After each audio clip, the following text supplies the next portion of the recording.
Good morning students, आप सबका आज की ऑनलाइन होम क्लास में वेलकम है। जैसा कि आप जानते हो कि 2-3 दिन छुट्टियां थी, तो आई होप कि आपने अच्छी प्रैक्टिस की होगी, पिछले टॉपिक को रिवाइज भी किया होगा। तो चलिए, हमारा जो टॉपिक कंटिन्यू हो रहा था वो था कम्प्लेक्स नंबर्स। आज इसी को फिर कंटिन्यू करते हैं। तो टॉपिक है हमारा कम्प्लेक्स नंबर्स। तो इसमें मैंने आपने छोटी छोटी टर्म्स बताई थी। सबसे पहले complex number, a number of the form z is equal to a plus iota b, जो है z is equal to a plus iota b, आपका कम्प्लेक्स नंबर है। और इसी का conjugate of a complex number z को लिखते हैं हम z bar is equal to निशानी चेंज करके, ए प्लस है तो माइनस, माइनस है तो plus, a minus iota b. तो इसका जो कंजुगेट है कम्प्लेक्स नंबर का वो z bar is equal to a plus a minus, plus है तो ए माइनस आल्टा बी। इसी तरह modulus of complex number, mod of z किसके बराबर होता है, ये जो ए और बी की वैल्यूज हैं अंडर रूट ऑफ इनके स्क्वायर का sum, a square plus b square. चौथी टर्म मैंने आपको बताई थी which is very very important, argument, जिसे हम एंगल भी कहते हैं। Argument of complex number z is equal to a plus iota b, जो हमारा कम्प्लेक्स नंबर है, इसका आर्गूमेंट कैसे निकाला जाता है, is given by argument of z is equal to tan inverse b by a। तो इसमें कंडीशंस है। तो हमारे 4 कांस्टेंट होते हैं, जो राइट साइड में है फर्स्ट, जो लेफ्ट में होता है उसको सेकंड, ये थर्ड और ये फोर्थ। तो स्टार्ट कहाँ से होता है, राइट साइड से, first second third and fourth. तो चलिए, if tan theta is equal to B, जो tan इनवर्स थीटा बना, if tan theta is equal to B by A, then theta will be equal to tan inverse B by A. तब theta की value है tan inverse B by A. और जब B भी positive हो और ए भी पॉजिटिव हो, theta lies in first quadrant, QUAD, first quadrant में, इस क्वाड्रेंट में होगा थीटा। और उस समय जो आपका आर्गूमेंट होगा वो यही होगा, tan इनवर्स बी बाई ए, क्योंकि इसमें बी भी पॉजिटिव है और ए भी पॉजिटिव है। फिर आ जाइए आप सेकंड कंडीशन में, इफ़ tan थीटा इज, ऊपर बी पॉजिटिव होगा और ए अगर नेगेटिव हो, तो theta is equal to tan inverse B by minus A, ऊपर पॉजिटिव है नीचे नेगेटिव है। तब थीटा जो है वो उस समय, अगर नीचे वाला नेगेटिव हो ऊपर वाला पॉजिटिव, बी पॉजिटिव है और ए नेगेटिव है, देन थीटा, ऐसी सिचुएशन अगर आएगी, theta will be in second quadrant. और जो इसकी वैल्यू होगी, थीटा की जो वैल्यू होगी वो किसके बराबर हो जाएगी, पाई माइनस, जो आपका आर्गूमेंट होगा उसकी वैल्यू कितनी होगी, pi minus tan inverse B by. तो माइनस की ख़त्म हो जाएगा, बी बाई ए ही रहेगा, लेकिन क्योंकि नीचे नेगेटिव वैल्यू थी उसकी वजह से यहाँ पर आएगा pi minus tan inverse B by, ये आपका आर्गूमेंट की वैल्यू होगी। थर्ड केस है, if theta is equal to tan theta is, ऊपर वाला भी नेगेटिव होगा नीचे वाला भी नेगेटिव, तो थीटा होगा tan inverse minus B by. जब ऊपर वाला भी नेगेटिव नीचे वाला भी नेगेटिव हो, तो तब आपके आर्गूमेंट की वैल्यू जो है वो minus pi plus tan inverse B by. और इस समय जो थीटा होगा वो थर्ड क्वाड्रेंट में होगा, क्योंकि थीटा थर्ड क्वाड्रेंट में है, इसलिए इस आर्गूमेंट की वैल्यू क्या होगी, minus pi plus tan inverse B by. तब माइनस माइनस नहीं लिखते, जब पाई लिख दिया फिर माइनस माइनस नहीं लिखते, लिखना है इसको बी बाई ए में ही है। और फोर्थ कंडीशन है, if tan theta is equal to minus B by A, ऊपर वाला नेगेटिव हो नीचे वाला पॉजिटिव हो, तब थीटा जो है tan इनवर्स, ऊपर वाला नेगेटिव नीचे वाला पॉजिटिव, तो तब इसकी वैल्यू होती है minus tan inverse B by A. ये माइनस खत्म हो जाता है, इस समय theta lies in fourth quadrant. तो 4 कंडीशंस हैं, तब आर्गूमेंट की वैल्यू जो है वो हर जगह चेंज होती रहती है, लेकिन मेन आर्गूमेंट की वैल्यू है argument of z is tan inverse B by A. तो हर जगह चेंज कहाँ होगा, जहाँ जहाँ, तो ये क्या है,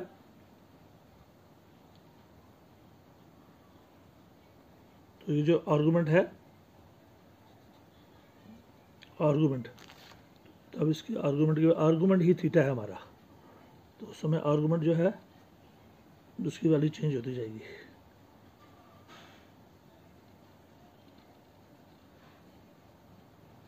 और यहाँ पर आर्गूमेंट जो है वो यही रहेगा, थीटा जो है यही हमारा आर्गूमेंट ऑफ z है।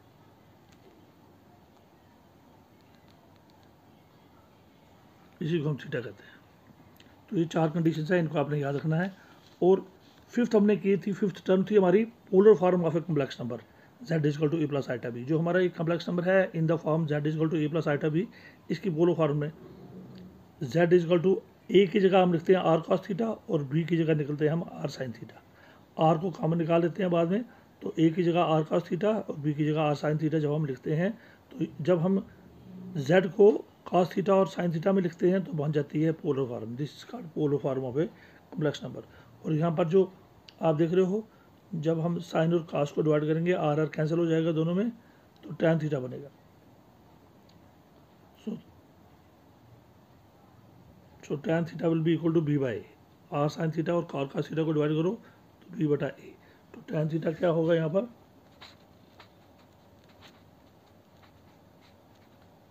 और थीटा जिसको हम आर्गूमेंट भी कहते हैं is equal to tan inverse B by. तो टैन थीटा आपका क्या होगा, अगर हम फर्स्ट और सेकंड को डिवाइड करेंगे, आर साइन थीटा को आर कास थीटा से डिवाइड करेंगे, तो आप देख रहे हो आर साइन थीटा को जब हम आर कास थीटा से डिवाइड करेंगे, आर आर कैंसिल हो जाएगा, साइन बटा कास हो जाएगा टैन, और बी बटा A. Tan theta is equal to B by A, और थीटा को tan inverse B by A. तो ये था हमारी पोलर फॉर्म। तो चलिए हमने एक्सरसाइज ली थी टेक्स्ट बुक की 5.2, इसी को कंटिन्यू करते हैं आज। फाइंड द मॉडुलस एंड, मैंने पांचों टर्म में पिछले पेज पे आपको बता दी। Find the modulus and the argument of complex numbers. तो पहला कॉम्प्लेक्स नंबर हमारा z is equal to -1 minus iota root 3, और सेकंड कॉम्प्लेक्स नंबर हमारा z is equal to minus root 3 plus iota. चलिए फर्स्ट पार्ट लेते हैं। We have z is equal to, हमारा complex number क्या दिया है, -1 माइनस आल्टा रूट 3। बीच में हमेशा प्लस होता है तो हम इस कॉम्प्लेक्स नंबर को प्लस में ही लिखेंगे। z is equal to -1 plus इस माइनस को रूट 3 के साथ ले लेंगे, तो माइनस रूट 3 और साथ में आल्टा। तो बीच में हमने प्लस डाल दिया क्योंकि हमारा नंबर होता है a प्लस आल्टा बी की फॉर्म में। अब a की जगह क्या है -1 और b की जगह क्या है -√3। तो चलिए we know modulus of z, एक तो निकालना है modulus of z, modulus of complex number, और साथ में निकालना है आर्गूमेंट। तो पहले मॉडुलस निकालते हैं। Modulus of z is equal to under root of, हमें बताया, मैंने पिछले पेज पे आपको बताया कि मॉडुलस ऑफ z किसके ऊपर होता है, modulus of z is equal to under root of a square plus b square. तो चलिए we know modulus of z is equal to under root of a square plus b square. Modulus of z is equal to under root of a क्या आपका -1 का square plus b क्या -√3 का square. Minus का square को plus 1 का square 1, minus का square को प्लस स्क्वायर और रूट कैंसिल तो रह गया 3, 1 प्लस 3 हो गया √4, और मॉडुलस ऑफ z हो गया 2 का स्क्वायर होता है √4। तो इसका स्क्वायर और रूट कैंसिल, तो अंदर खाली क्या रह गया 2, 4 को हमने लिख दिया 2 का स्क्वायर और रूट कैंसिल, तो आंसर क्या आया 2। तो मॉडुलस ऑफ z क्या निकला 2, तो एक आंसर हमारा 2 है। इसी तरह अब हमने आर्गूमेंट लेना है, तो आर्गूमेंट ऑफ z मैंने आपको बताया था tan इनवर्स b बाई। फिर कंडीशन देखेंगे कौन सी कंडीशन लगती है, तो आर्गूमेंट ऑफ z किसके ऊपर मैंने बताया था tan इनवर्स b बाई। अब देखते हैं कौन सी कंडीशन में आता है। We know argument of z is equal to tan inverse b by, argument of z is equal to tan inverse b क्या आपका -√3 और a क्या आपका -1। जब ऊपर भी माइनस हो नीचे भी माइनस हो तो कौन सा थीटा किस कारण में होता है, थर्ड में। देखिए जब ऊपर भी माइनस हो नीचे भी माइनस हो तो थीटा किस में होता है, थर्ड कारण में। और आर्गूमेंट की वैल्यू क्या हो जाती है -पाई प्लस tan इनवर्स, माइनस को छोड़ देना है फिर जब इसको पाई में लिख देंगे, -पाई plus tan inverse b by. तो जब दोनों नेगेटिव हैं तो वैल्यू क्या बन गई हमारी, तो थीटा थर्ड कारण में चला गया, और आर्गूमेंट ऑफ z क्या होता है -पाई प्लस क्या होता है -पाई प्लस tan इनवर्स, फिर माइनस को छोड़ देना क्योंकि पाई आ गया, -पाई प्लस tan इनवर्स √3/1। अब -1 को छोड़ देना है क्योंकि थीटा इसकी वजह से हम उसकी वजह से माइनस आ गया, -पाई प्लस tan इनवर्स √3/1। और आर्गूमेंट ऑफ z क्या हो गया, -पाई प्लस tan इनवर्स √3/1, 1 को हम लिखते नहीं है तो ऊपर √3। सो -पाई प्लस tan इनवर्स √3 की वैल्यू क्या होती है, tan ऑफ पाई/3, पाई/3 हो गया 60, tan 60 होता है √3, तो √3 के बदले tan 60 लिख दिया। और tan 60 कैसे लिखा हमने, tan ऑफ पाई/3, पाई को 180 होता है, 180 को 3 से डिवाइड करो तो 60, तो tan 60 क्या है √3। अब ये इसको tan में क्यों कन्वर्ट किया, क्योंकि tan इनवर्स से tan कैंसिल हो गया, क्या रह गया पाई/3, -पाई प्लस पाई/3, एलसीएम क्या आया 3 इंटू -पाई हो गया -3 प्लस पाई, -3 पाई में से पाई निकालो तो -2 पाई/3, यही आपका आर्गूमेंट है। तो ये था तरीका मॉडुलस और आर्गूमेंट निकालने का। चलिए एक और पार्ट लेते हैं हम, इसको और अच्छे तरीके से आप सीखेंगे। We have z is equal to -√3 plus आल्टा, और z is equal to -√3 plus आल्टा अकेला है, तो जब आल्टा के साथ कुछ ना हो तो 1 इंटू आल्टा। तो a की जगह here a is equal to -√3 और b की जगह आ गया 1। अब वी नो पहले इसका मॉडुलस निकालना है फिर आर्गूमेंट निकालना है। मॉडुलस ऑफ z क्या होता है under root of a square plus b square, ये फार्मूला तो आपको पता ही है। सो मॉडुलस ऑफ z पहले मॉडुलस निकालना है, तो modulus of z we know is equal to under root of a square plus b square. Modulus of z is equal to a क्या आपका -√3 का स्क्वायर और बी क्या आपका 1 का स्क्वायर, क्योंकि बी कुछ नहीं था तो बी के बदले 1।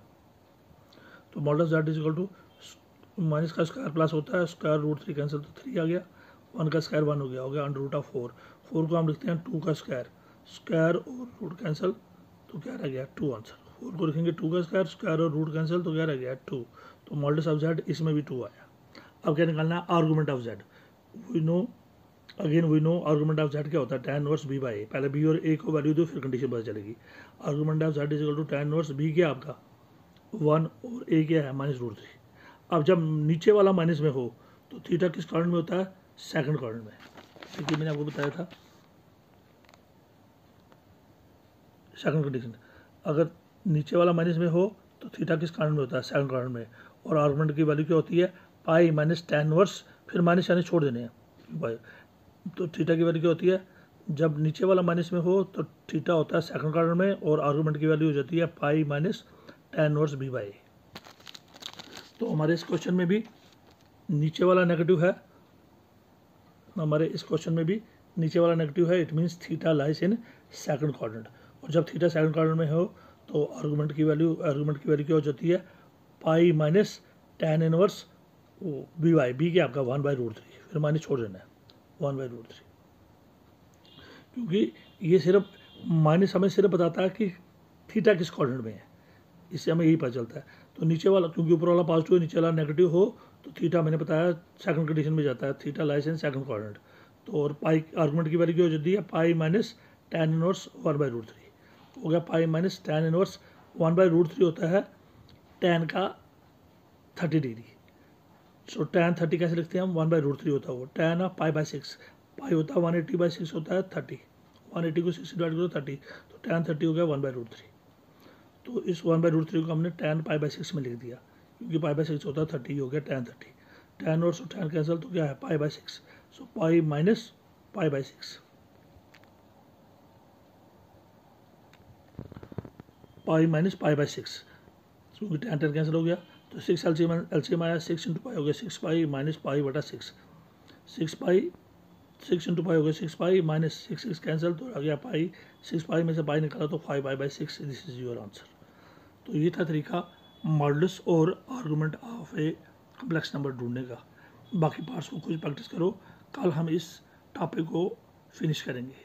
तो आज फिर इन क्वेश्चंस को जो इसके पार्ट्स रह गए हैं इनको अच्छे तरीके से प्रैक्टिस करो, जो नहीं आता कल फिर हम इसको और कंटिन्यू करेंगे। Thank you very much and have a nice day.